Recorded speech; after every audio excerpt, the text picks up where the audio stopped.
Hello friends, मेरे इस YouTube channel astro knowledge में आपका स्वागत है। आज मैं आपके लिए लेके आई हूँ अपना दूसरा वीडियो, जो कि है भरणी नक्षत्र के बारे में। तो सबसे पहले करना आपको ये है कि आप अपने नक्षत्र को देखिए अपनी कुंडली में, क्योंकि अगर आपकी मेष राशि है तो आप ये देखिए कि आपका अश्विनी नक्षत्र है या भरणी नक्षत्र है। क्योंकि अश्विनी नक्षत्र के जो कुछ चरण होते हैं वो मेष राशि में आते हैं, और भरणी नक्षत्र के जितने भी चरण होते हैं वे पूरे के पूरे मेष राशि में आते हैं। तो भरणी नक्षत्र का मतलब होता है सृजन। सृजन एक सृजन का मतलब है एक नए जीवन की शुरुआत, यानी कि प्रकृति का जहाँ से एक स्टार्टिंग पॉइंट होता है, प्रकृति की रचना बोल सकते हैं, वो भरणी नक्षत्र को माना जाता है। भरणी नक्षत्र जो होता है वो ज्योतिष में दूसरे नंबर का नक्षत्र माना जाता है। और इस नक्षत्र का इस नक्षत्र का जो स्वामी होता है वो होता है शुक्र, और इसके अंदर मेष राशि आती है, इसीलिए इसका जो इस राशि के जो स्वामी होता है वो होता है मंगल। तो मंगल और शनि का ऐसे जातकों पे पूरा प्रभाव पड़ता है। तो जो भरणी नक्षत्र के जो लोग होते हैं, इनको लीड करने वाला जो प्लैनेट होता है वो शुक्र होता है।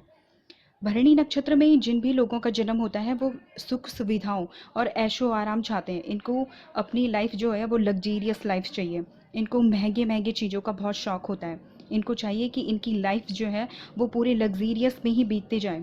लेकिन ये दिखने में काफ़ी अट्रैक्टिव भी होते हैं और सुंदर भी होते हैं।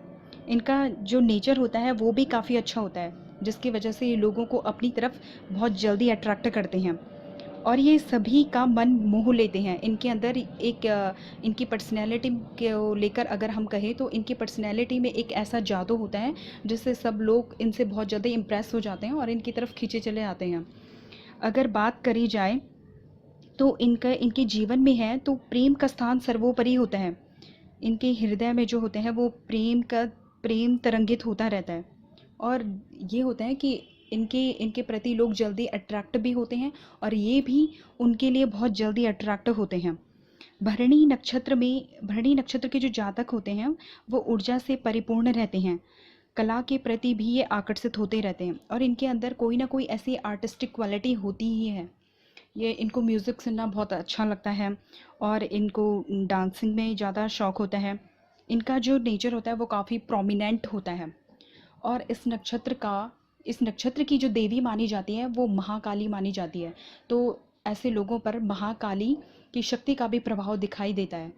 मतलब अगर ऐसे जैसे महाकाली अपने दुश्मनों का संहार करती हैं, वैसे ही अगर इन लोगों से कोई दुश्मनी मोल लेता है तो ये इसको छोड़ते तक नहीं हैं। ये वैसे लड़ाई झगड़ों में बिल्कुल भी पड़ना नहीं चाहते। ऐसे लोगों को लड़ाई झगड़ा बिल्कुल भी पसंद नहीं होता। जहाँ पे अगर मान लो कहीं पे कुछ लड़ाई झगड़ा होता है तो वहाँ पे ये कोशिश करते हैं कि बात से कोई भी मैटर सॉल्व हो जाए। लेकिन अगर इनको लगता है कि यहाँ पे बात करने से कोई फ़ायदा नहीं है तो वहाँ पे ये अपने दिल से ज़्यादा अपने दिमाग से काम लेते हैं। वैसे ये लोग जो होते हैं अपनी, अगर इनको देखा जाए तो ये लोग अपने दिमाग से ज़्यादा अपनी दिल की सुनते हैं। लेकिन इनके दिल और दिमाग के बीच का जो दिल और दिमाग के बीच का जो तालमेल है वो बहुत अच्छा होता है। यानी कि अपने दिल से ये दिल के जो होते हैं वो बहुत प्योर होते हैं, और इनका दिमाग जो होता है वो सही टाइम पे सही जगह काम करता है। इनको शो ऑफ करना बिल्कुल भी पसंद नहीं होता। अगर कोई भी मैटर हो तो ये किसी भी बात को जब मानते हैं तो वो लॉजिकल वे से मानते हैं। मतलब इनको किसी भी बात का अगर प्रूफ चाहिए तो वो लॉजिकल तरीके से मानते हैं। सबसे ज़्यादा ये देखा गया है कि जो इस नक्षत्र पे जो प्रभाव होता है वो महाकाली का होता है, तो इनके ऊपर देवी की कृपा ज़रूर होती है। अगर इनकी लाइफ में कोई मुसीबत आती है, इन्हें लगता है कि कोई मुसीबत आ रही है, तो वहाँ पे इन्हें कोई ना कोई ऐसी शक्ति काम करेगी कि उस चीज़ से इनको छुटकारा मिल जाता है। अगर भरणी नक्षत्र के बारे में बात की जाए तो ऐसे लोगों के कभी कभी कुछ अलग ही एहसास होता है। अलग यानी कि हमारे आसपास कुछ विजिबल चीज़ें होती हैं, कुछ इनविजिबल चीज़ें होती हैं, लेकिन ऐसे लोगों को कभी कभी इनविजिबल चीज़ें होने का एहसास भी होता है।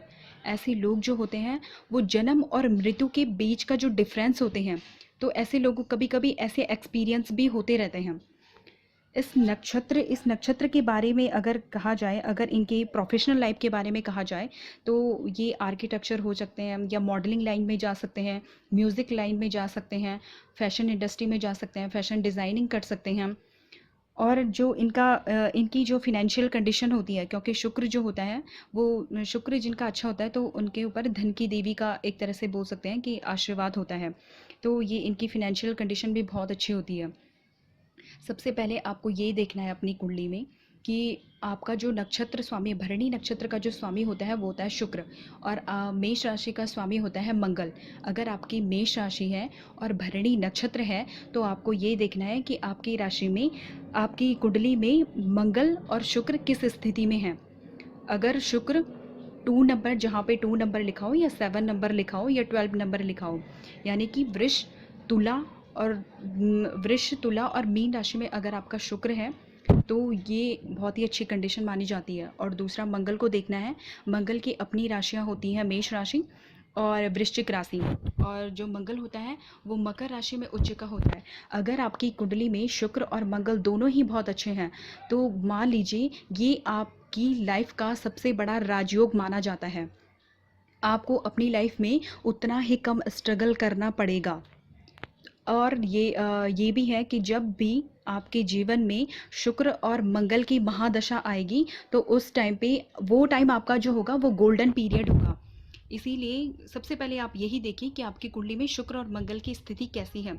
अगर आपकी कुंडली में शुक्र और मंगल की स्थिति अच्छी है तो डेफिनेटली आप एक राजा की तरह जिएंगे। आपको अपनी लाइफ में वो सब कुछ मिलेगा जो आप चाहते हैं, और आपके पास दिल की पावर है, यानी कि आप अपने दिल का बहुत अच्छी तरीके से यूज़ कर सकते हैं।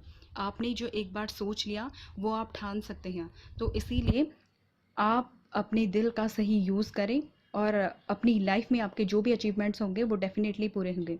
तो ये आज का मेरा जो वीडियो था वो भरणी नक्षत्र के ऊपर था।